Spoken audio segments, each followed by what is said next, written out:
కవిత video నిన్ననే మనం highlight చేసాం. ఏదైతే తను మాట్లాడినటువంటిది నిరంజన్ రెడ్డి ఏదేదో మాట్లాడుతున్నాడు. ఆహ్, పళ్ళు రాలతాయనినో, మొహం పగులుతదనే టైప్‌లో మాట్లాడుకొచ్చింది. అయితే నిరంజన్ రెడ్డి అంతకంటే ఘాటుగా స్పందించారు. నిన్న వనపర్తిలోని బీఆర్ఎస్ పార్టీ ఆఫీస్‌లోని అంటే బీఆర్ఎస్ వాళ్ళనేదన్నంటే కేసీఆర్ కూతురు కదా అని తనని ఎవరు ఏమి అనరులే అన్నటువంటి ఉద్దేశంతోనే ఆ స్థాయిలో ఘాటుగా ఆమె మాట్లాడుతుంటే ఇప్పుడు అదే పార్టీలో నిర్మొహమాటంగా రియాక్ట్ అవ్వడం కూడా ప్రారంభమైంది.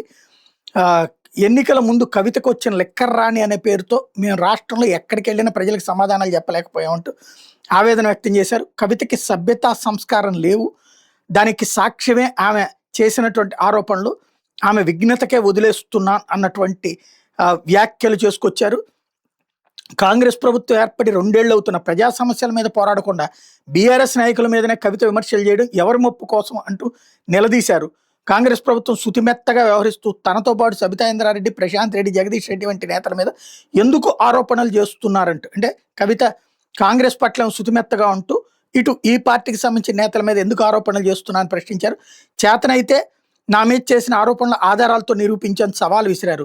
నేను నియోజకవర్గంలో 1,25,000 ఎకరాలకు సాగునీరు అందించాను. అందుకే ప్రజలు నన్ను నీళ్ల నిరంజన్ రెడ్డి అంటారు. నువ్వొచ్చి ఆరోపణలు చేసినంత మాత్రాన నిజమైపోదు అన్నటువంటి పాయింట్ చెప్పుకొచ్చారు. చాలా ఘాటుగా స్పందించినటువంటి పరిస్థితి అయితే ఉంది.